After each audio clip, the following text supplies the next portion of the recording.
Welcome everyone, and according to where you are in the world, good morning, good afternoon, and good evening. This is the latest in a series of global webinars sponsored by the Eye on Earth Alliance. We extend a especially warm welcome to the large number of first-time attendees to our webinars. My name is Derek Glidden, and I am the organizer and host for today's webinar. I work for the Environment Agency of Abu Dhabi, one of the founder members of the Eye on Earth movement, and I'm speaking to you from Abu Dhabi in the UAE. It's my sincere privilege and pleasure to host today's webinar and very soon to introduce our distinguished speakers. Very quickly, Eye on Earth is a global movement launched in 2011. Its mission is to enable stronger integration of the environmental aspect of sustainable development by enabling all stakeholders to have the data, information and knowledge they need. Guided by a suite of 14 principles aligned with Principle 10 of the Rio Declaration, Eye on Earth is about facilitating knowledge exchange within and between specializations and geographies. The Eye on Earth movement has two main components. First, a convening and governing partnership of some of the foremost data and information-focused organizations in the environmental dimension of sustainable development. And they are in alphabetical order: the Intergovernmental Group on Earth Observations, the International Union for the Conservation of Nature, the UN Environment, the World Resources Institute, and my employer, the Environment Agency of Abu Dhabi, to whom a special word of thanks is extended for providing the staff time and enabling technology for the webinar series.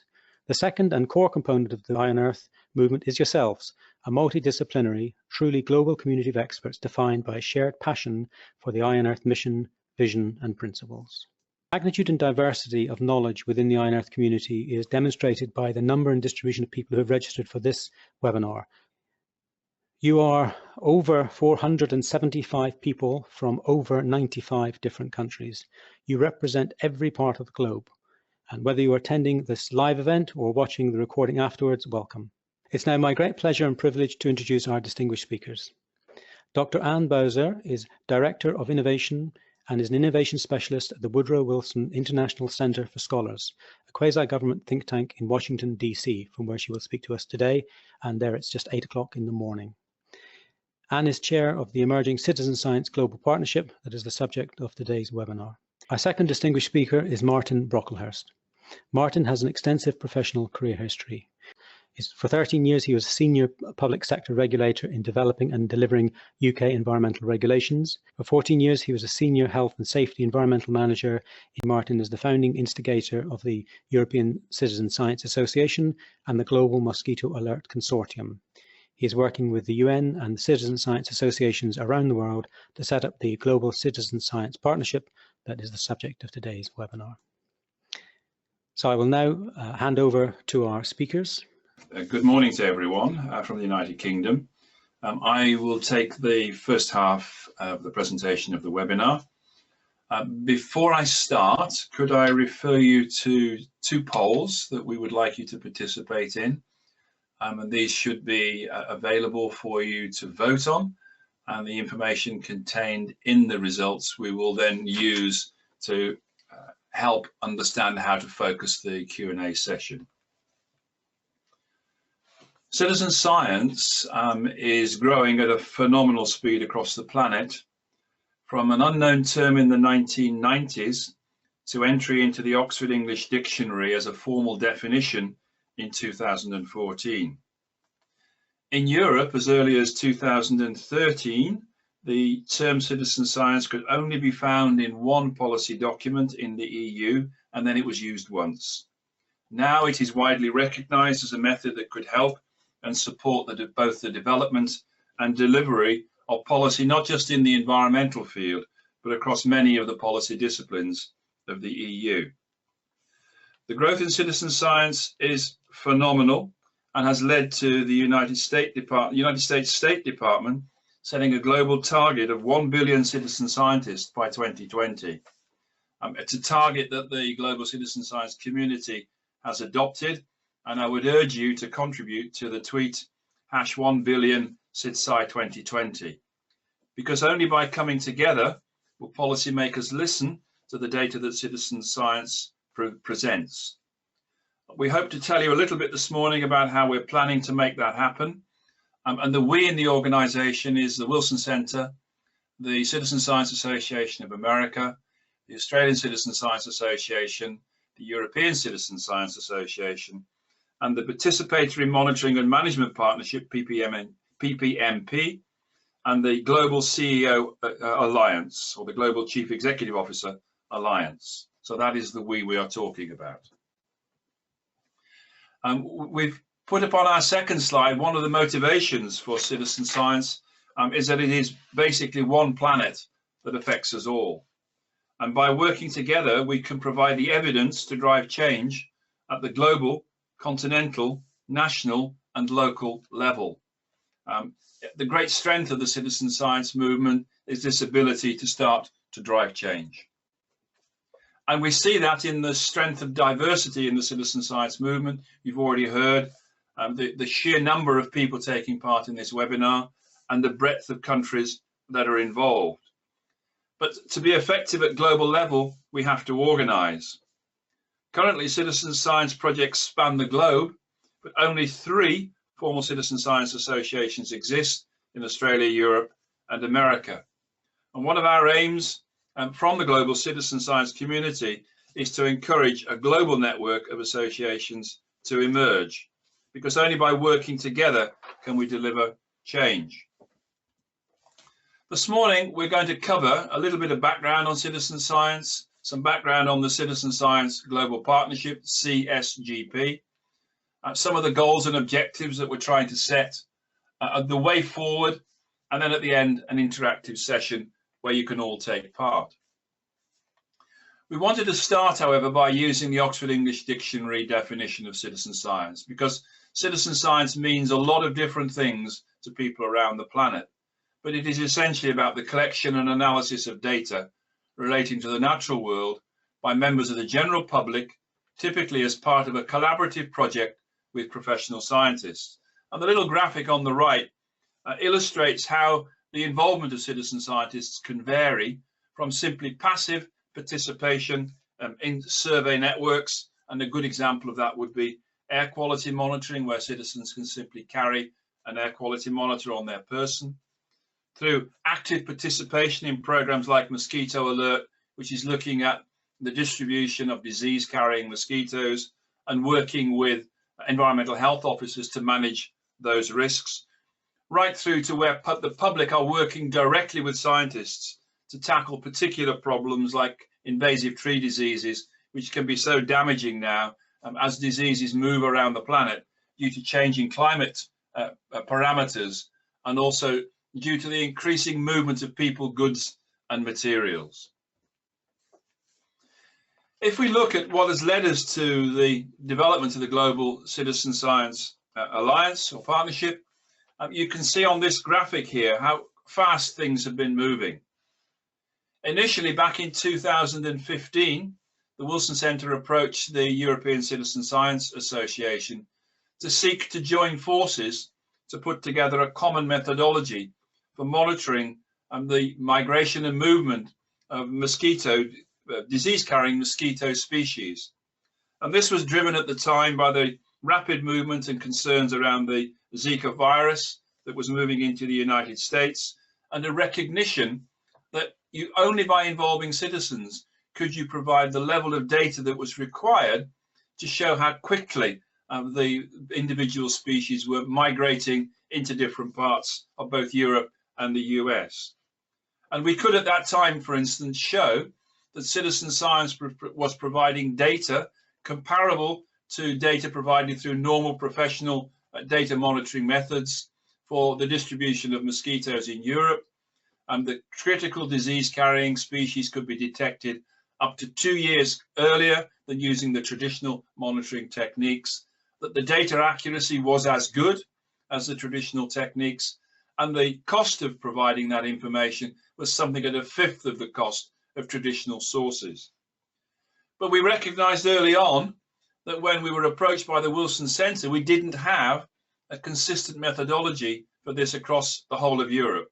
We had 4 or 5 different approaches, different methods, and we recognized the need to bring together the experts to see if we could develop some common systems that could be applied in Europe and America. We approached the UN for support to do that, and the UN agreed, bringing together a global consortium in April 2017 at Geneva. The UN, however, insisted that this was more than Europe and America, and that this ought to be a global approach. We brought the experts together in Geneva. We didn't know at that time whether we would be able to advance the whole program to a point where we could develop a common methodology that could be applied both across Europe and America and then be made available to the rest of the world. But I have to say that the meeting itself in Geneva was electric. The energy levels from all those participating was tremendous, and the desire to find a solution overwhelming. Countries that had not engaged in citizen science to monitor the spread of these disease-carrying mosquitoes were really desperate for methodologies to be made available quickly so that they could use them and apply them in their own countries. And within 2 days, we had moved to a common position amongst the experts on how we could provide a global mosquito alert consortium methodology that could be used anywhere in the globe. The UN, on seeing the power of how citizen science could be brought to bear on the Sustainable Development Goals, then asked us whether we would bring a global citizen science delegation to attend the United Nations Environment Assembly, UNEA 3, in Nairobi, Kenya, in December 2017. This had never been done before, and we put together a delegation of 20 people representative of citizen science activities across the globe, including the chairs of the Australian, American and European associations, but also linking with the emerging associations in Asia, China and Africa. So this was in effect the first time that we had taken the citizen science movement to a global meeting of the UN. And again, I think much to our surprise, the global delegation who were given the opportunity to have a session on citizen science within the UN Science Policy Business Forum that went ahead of UNEA 3, we were very surprised at the impact that this had on all the sessions in that Science Policy Business Forum. We were also surprised by the level of unanimity amongst the citizen scientists that attended, that we needed a global secretariat to bring together a network of networks to represent the citizen science community at the global level. So impressed were the NGOs who were present on the statement that was put together by the delegation on citizen scientists at the UN Science Policy Forum that was read out at the final session by Johannes Vogel in the top picture here, that the NGOs took a whole section of the statement and put it into their final statement that was taken forward to the final plenary session of the UNEA 3 process. This is the highest decision-making body on the environment on the planet. And the section that they took forward was the opening remarks that professional science alone cannot provide information at the scales and resolutions necessary to understand environmental change, that the dominant culture of science rarely accounts for different ways of knowing and often fails to engage the public. There was a recognition that we need citizen scientists involved if we're going to deliver the volume of data that is required to answer the questions around the Sustainable Development Goals, and a recognition that citizen science can make a contribution to over 50% of those SDGs. We also took the opportunity, whilst we were at UNEA 3, to support the emergence of a working group to set up the Citizen Science Association for Africa, based in the United States International University in Nairobi. And we shared the experience from Australia, America and Europe to help this new association start to move forward. At this point, I'm going to hand over to Anne, who will now tell you about how we propose to take the Global Citizen Science Partnership forward. So over to you, Anne. Good morning. Thanks for that introduction, Martin. I think you're still sharing your screen, Martin. If you could just do the next slide and go ahead and advance it.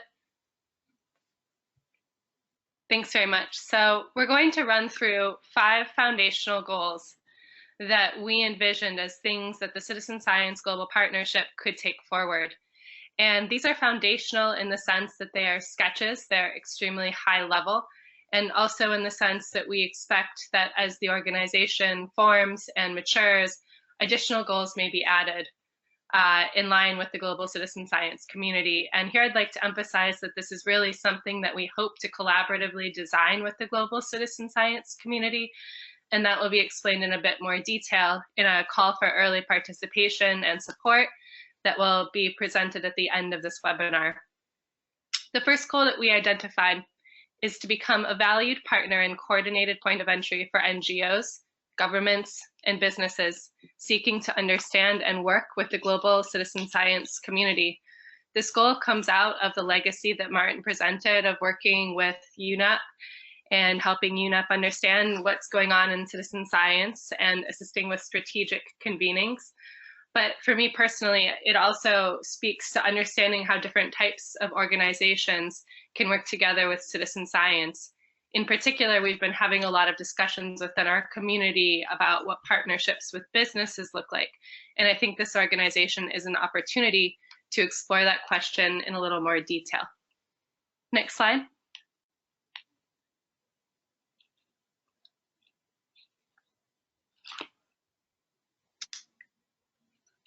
Martin, next, thank you. Second foundational goal is to network and support organizations that promote and advance citizen science, including the existing citizen science associations based in North America, in Europe, in Australia, and emerging networks.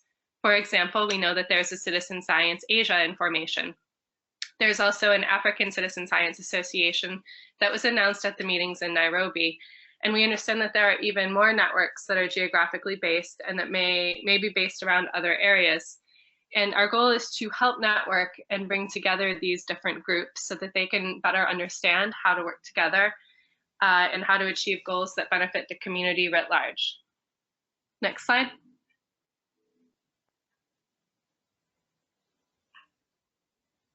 The third foundational goal is to network and support consortia of citizen science projects that are conducting similar research, helping local projects share effective practices and exchange or aggregate data.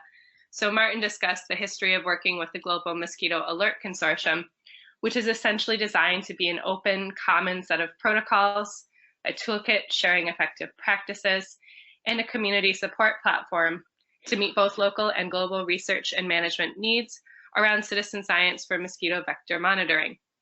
There have also been initial discussions around doing something for global plastics or global microplastics and helping to coordinate the different projects that are working on these through citizen science approaches. And this builds on the work that some associations like the European Citizen Science Association are doing, coordinating different projects and supporting them, but also extends this by going beyond the constraints of national funding schemes or funding schemes like Horizon 2020, which are necessarily limited in their geographic scope to try to achieve something on a really global scale. Next slide.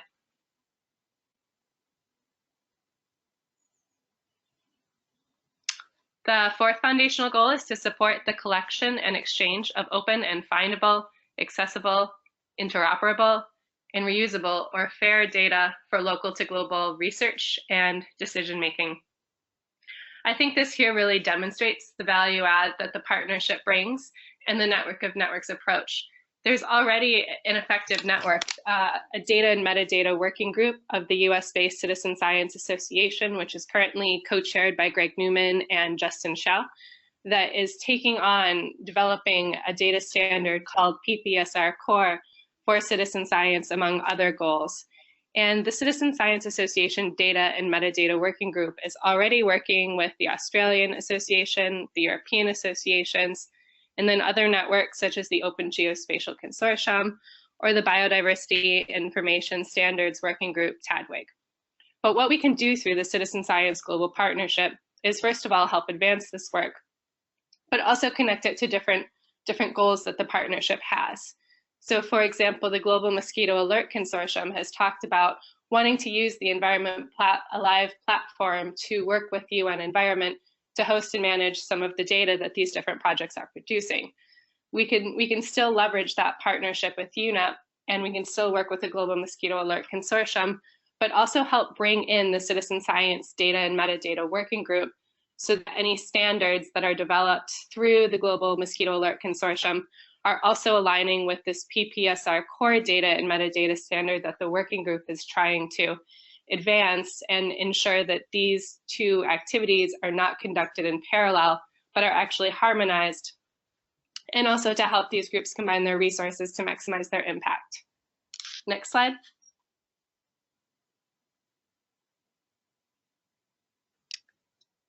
Our final foundational goal is to understand and track the contributions of citizen science to the Sustainable Development Goals. We see citizen science as an opportunity to broadly engage the public in the SDGs, and critically, we also believe that it's going to be impossible to deliver on the SDGs or to assess our progress on them over time without leveraging citizen science as a method for engaging the public in scientific research and in evidence-based decision-making. Next slide.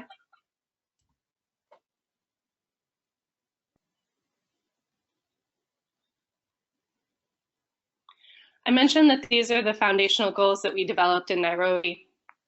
And in Nairobi, we also laid out the architecture for an initial governance structure. At the heart of the global partnership is a planning committee. And this group is charged with developing the strategic vision, including the mission and the goals and the governance structure to some degree, supporting geographic engagement, and then also helping support a secretariat that will lead the implementation plan. Central to the planning committee is the steering committee, which will include members from all established citizen science associations, right now CSA, EXA, and AXA, and also a secretariat. The Wilson Center has agreed to host the secretariat through 2020, at which point a permanent home will need to be found. The planning committee is supported by advisory boards, and the structure and the goals of these organizations are to offer strategic advice and guidance, and in some cases to support sector-based engagement. We have established a community advisory board that the Participatory Monitoring and Management Partnership has agreed to chair, a business advisory board that the Global CEO Alliance has agreed to chair, and then we've also identified the need for a policy advisory board. UN Environment is someone that we hope will contribute to this, although we've not formally reached out to them yet.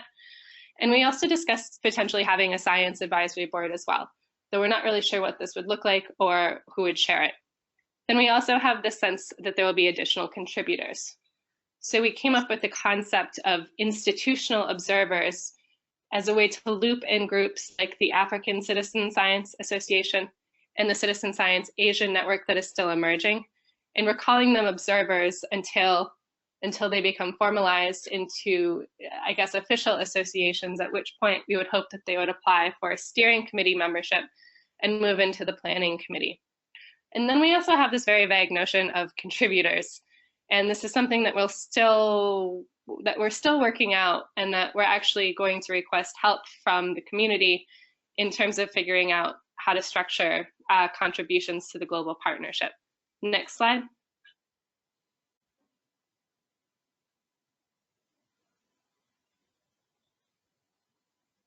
So along these lines, right after this webinar, we are issuing a call for participation and support for people who would like to help us design the Citizen Science Global Partnership.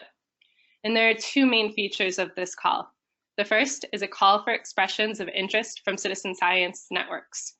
And these are simply indications. We're asking that people work with their networks to centralize a single submission of potential opportunities for partnership. So in the handouts that are attached to this webinar, there's a 2018 CSGP call for participation, and this outlines the parameters of the submissions that we're hoping to receive from networks that are already working to support the citizen science community or to advance the citizen science community's different goals. The second thing that we're launching is a call for projects. These are concrete, time-bounded initiatives that will help make some progress on core organizational goals, and then also hopefully demonstrate the value of the emerging partnership. So for example, in terms of the organizational goals, there's a project on governance and governance structures. Derek very kindly referred to me as the chair of the partnership during the introduction, but I'm not necessarily comfortable with this title, as we don't have a governance structure that has a chair role right now. So this project would consider different governance models, looking at the notion of contributors, how different organizations can partner with CPSP, what it means to be a network of networks, and then also looking at the decision-making structure within the organization. Similarly, there's a project proposal for someone to help develop a communications and outreach strategy. There are also proposals for more concrete activities. For example, there are two that are designed to do some pilot work or to support some pilot work linking citizen science to the Sustainable Development Goals to sort of figure out what this exciting theoretical idea actually means in practice. And then finally, we're looking for support coordinating the global citizen science community's involvement through the Citizen Science Global Partnership Networks to different events, including a UN data forum and including conferences of the existing associations that are coming up in Europe in 2018 and in the US in 2019. And the timeline for this is as follows. The call for participation is formally launched today. We are hoping that submissions will come in through April 7th of 2018, and then we'll announce the results of these submissions on May 7th, 2018. We're asking that the projects be completed within 4 months.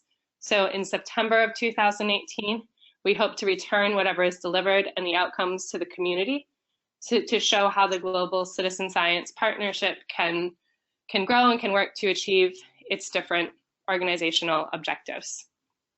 The next slide is a thank you and a little more concrete information, including a link to the call for participation, although this will also be distributed to the various listservs that many of us are subscribing to, and in a handout to this Eye on Earth webinar, contact information for myself and Martin, links to the 3 existing citizen science associations. And we really thank you for listening and hope to see some materials submitted through the CFP. I'll now turn this over to Derek for 2 polls before Martin and I will take questions. Great, thank you, Anne and Martin. So I'm going to launch the first poll now. What we're asking is if you are a member of or affiliated to an established citizen science association. So the first question, in a sense, is, are you as an individual linked to any of these associations? And the second element to this is, are any organizations you're working with linked to these associations? So we get an understanding of how many of our audience are active participants in the existing 3 associations. Now, the next question. And perhaps again, I can introduce this. Again, we're interested here, if you're interested in helping to set up citizen science associations, these are formal legal structures in a region of the world where one does not yet exist. And we've listed the main regions of the world where either the associations are not yet fully formed or do not yet exist as a grouping of people. We recognize, however, that citizen science projects are taking place in all these regions. So the first question, are you a member?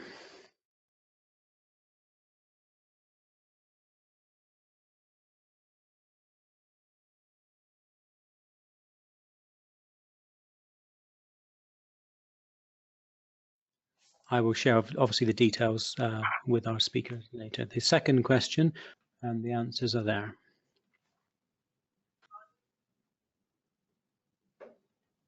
Yeah.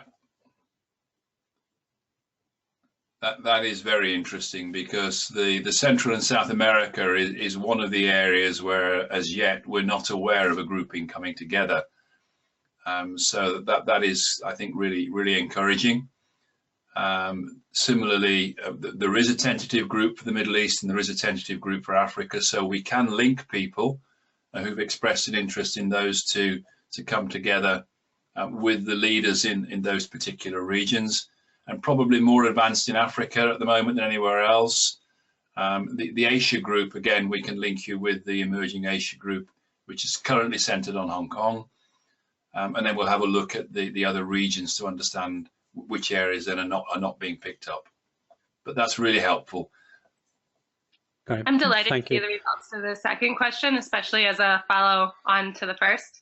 And I'd like to also encourage webinar attendees who are located in North America, in Europe, or in Australia, or anywhere really, to visit the links to the existing Citizen Science Association that were given in the previous slide to sort of learn what these organizations are hoping to accomplish and are already accomplishing. Right, thank you. And I have to apologize to the speakers because unfortunately the technology we're using here only allows 5 responses. So we weren't able to get the level of granularity that we'd hoped for in these questions, but I think it's a good information even at this point.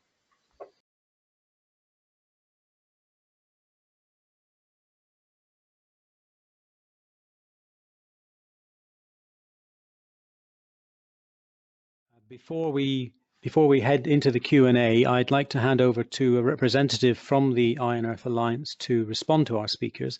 And today's Alliance spokesperson is Professor Alexandra Koldaz, who is Chief of Country Outreach, Technology and Innovation at the United Nations Environment. Alex speaks to us today from the UN Environment Headquarters in Nairobi, Kenya, where it is mid-afternoon. Good afternoon to everyone, good morning and good evening to all corners of the world. I'll be very brief. I had just 3 points to make. One is to praise the Iron Earth Alliance again for the extraordinary energy put into such a wonderful webinar. And the second, definitely, word of praise is to the panelists, Anne Bowser and Martin Brockhurst, representatives of citizen science. But let me put something, a very important point here. I've never seen such enthusiasm and energy put into a global partnership as I've seen in this movement of the Citizen Science Association. We have seen not only an expression of interest, we have seen real action going forward in the last 2 to 3 years into moving a global partnership for Citizen Science Association going from the US to Europe to Australia. But as we could automatically see from the recent poll just launched, there's a manifested interest all over the world going from Africa to Central Latin America and West Asia. So it's a real global movement. That's my first word of praise, not only to this webinar, but to the extraordinary energy put into the Citizen Science Association partnerships. Secondly, let me express how I think citizen science can give an extraordinary revolution to the realization of sustainable development. Citizen science is better than anyone else well positioned to leverage the power of data. We have been noticing in real life programs such as air quality monitoring pollution or the Global Mosquito Alert Consortium to real leverage and enhance the power of data to the benefit of sustainable development. Secondly, citizen science is definitely for and about people. And that's the most extraordinary thing where I think the impactful actions that can be done by a global citizen science partnership can really have on people on the ground. Finally, as we could see, there's a full movement of innovation around Citizen Science Association. We could see that in just a matter of 1.5 years, the associations were able to put forward new models for partnership, and they have just launched today these impetus into bringing requests, calls for expression of interest on projects and well-funded citizen science actions. Finally, let me launch a big challenge to citizen science. It has gone now 70 years since 1945, when Vannevar Bush, at the time the director of the Office of Science and Technology in the US, launched the fundamental seminal report on science, the endless frontier. At the time, he was proposing that the whole effort put into the military should be translated into bringing science to society. What I think is happening today with this movement of Citizen Science Association is that in 70 years from now, by the end of the 21st century, we will see that science alone is not able to leverage the impact into society, but together with citizen science, it can make a real transformation. That's the challenge, to make this seminal work that is being launched now by such incredible people as Han, Martin, and all the Citizen Science Association in the world, this big challenge to leverage science together with the citizen science. It's a big challenge, but I'm pretty much sure it's going to be successful. Thank you again. Thank you, Alex. Can jump straight in now. I have a question from Joan Masso. My question was if what we are talking about here, are we talking about aggregating projects and their interfaces and their repositories and so on, or are we talking more about trying to look for synergies among projects and creating common databases that we can use for solving the problems of the society? And as a follow-up question, how can the Open Geospatial Consortium, for example, standards can help on that? Well, maybe I could start on the first 2 points that are made. I think aggregating projects is one of the areas.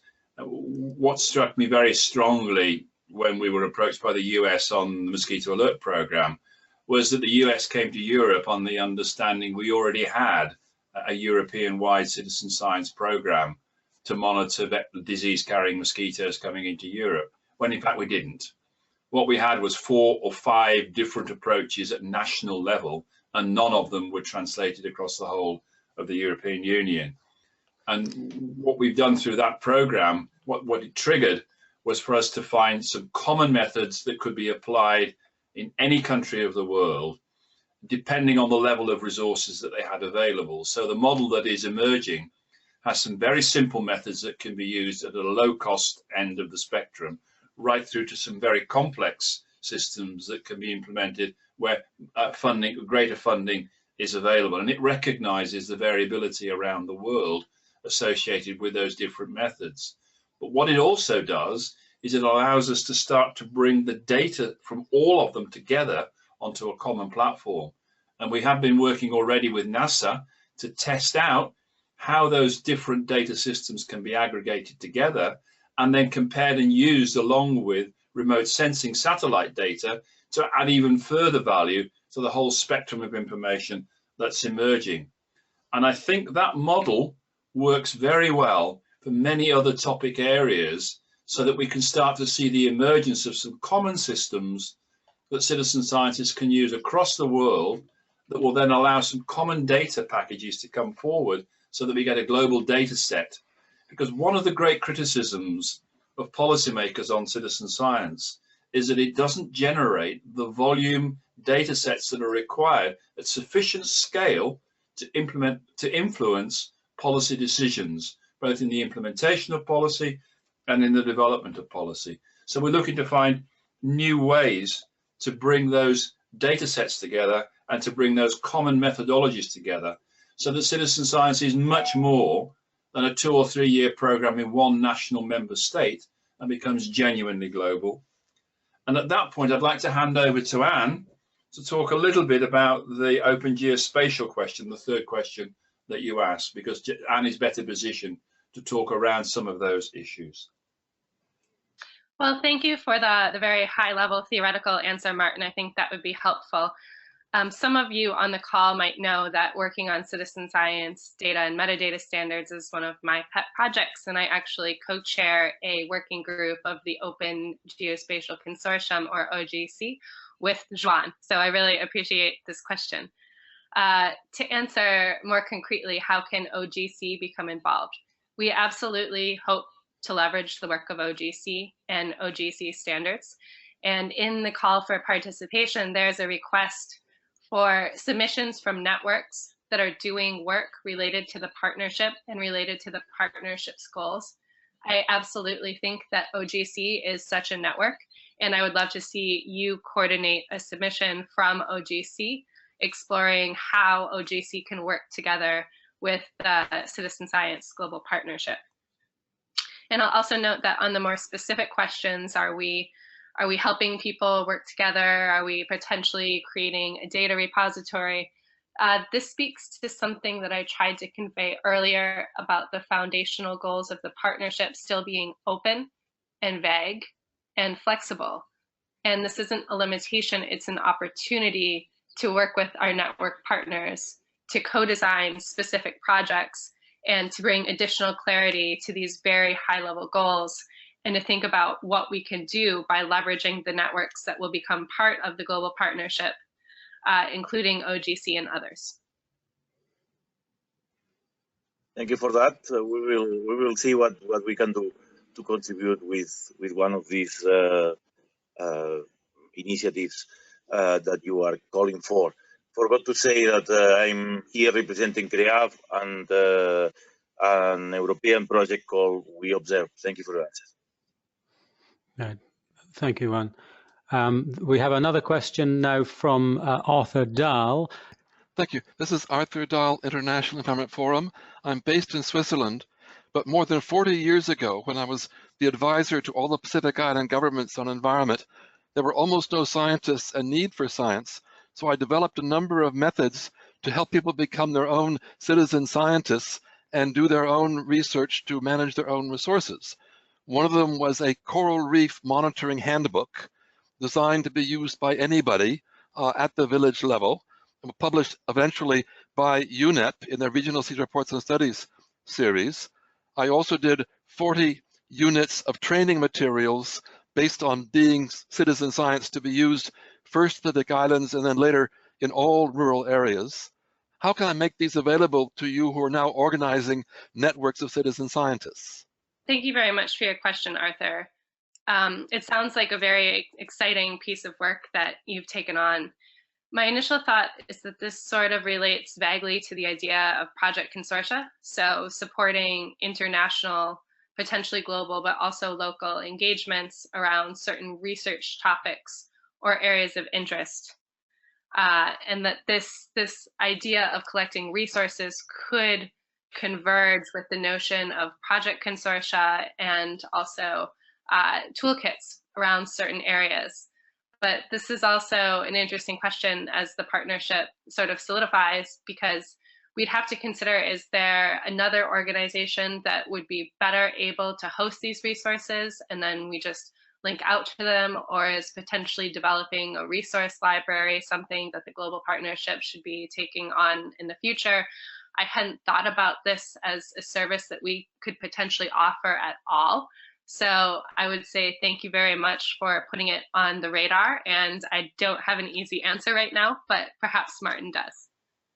Well, the only thing I would say, Arthur, in addition, is that this is another classic example of where there are many different approaches underway on coral reef monitoring, and there's huge interest in this in the Citizen Science Australia group, for instance, with major activities in Queensland. So bringing together the disparate groups who are interested in citizen science and coral reef monitoring is exactly what we started to do with the Mosquito Alert Consortium or program. So linking those together at global level so that we end up with agreed global approaches and people buying into the technology that's required to make it work is the future. And I agree with Anne that these are the sorts of projects that we can start to coalesce at global level, or even simply by connecting with existing groups in the current citizen science associations to facilitate that exchange of knowledge. There is already the Reef Check network, which was set up partly in inspiration of what we did 20, 30, 40 years ago, that organizes amateurs to go and survey reefs around the world, and they have their own methodology. So there may be existing international networks that you should connect up with and add to your work in citizen science.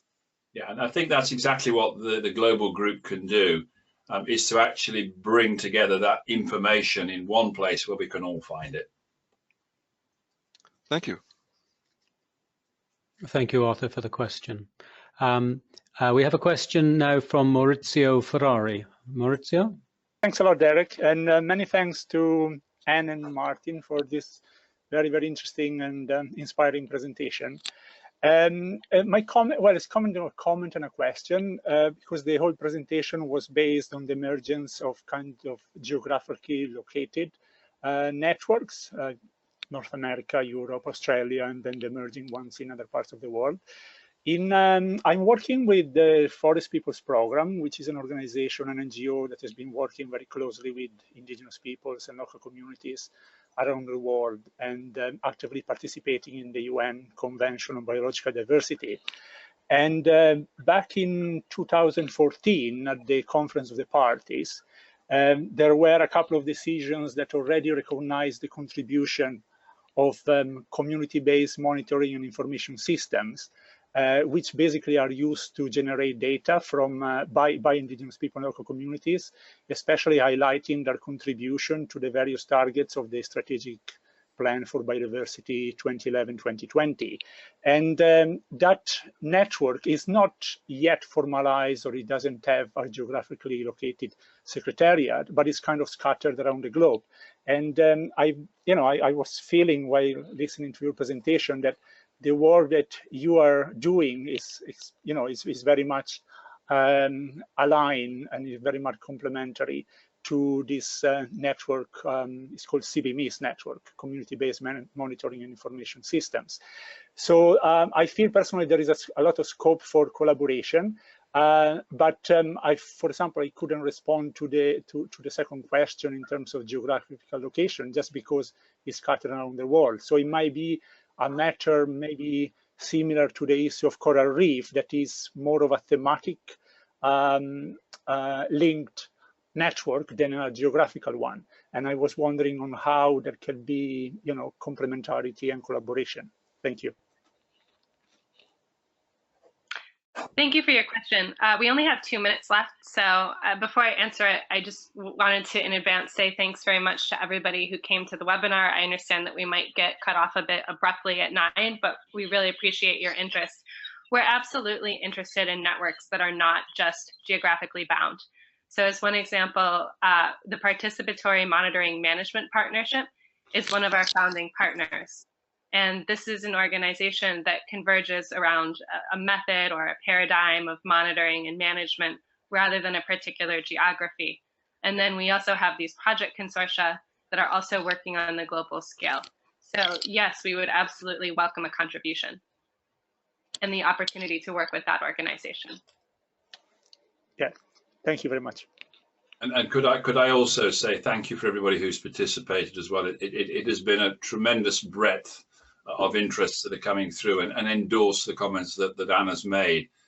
But I would also say that having that geographic focus in particular regions really does engage with national governments in those regions to take citizen science seriously. I mean, even in Europe, where we have had probably 100 years where there have been active citizens engaging in science, we have still got very few examples where we've been able to aggregate citizen science data to the European level to really influence environmental policy or general policy development by the EU, and then its subsequent implementation. And it's only in the last 18 months that we've seen a real recognition that citizen science can now play a part in policy development and policy implementation, and the funding from the EU following that to facilitate that debate. So I think that's what the regional citizen science associations bring, is that engagement with the national governments in your particular part of the world to start to understand how citizen science can contribute to policy development and policy implementation that drives real change. So thank you very much. Thank you, Mauricio, for the question, and to the panelists for the answers. There are many questions in the queue. They are all recorded, and I will be sure to send them on to our panelists, and perhaps they will be able to answer them offline. In conclusion, I just one last opportunity for our presenters, if you wanted to make any parting comments before I close the webinar. I think all I would say, Derek, Martin Brocklehurst here, is that we will do our best to answer the questions that people have raised, and send you back answers by email. Great, thank you. And so I'd like to thank you, the audience, for joining the webinar. We hope that you found the webinar useful. So for now, thank you. And until our next webinar about EcoLex by IUCN, UN Environment and the FAO on April the 17th, goodbye, and have a great rest of the day.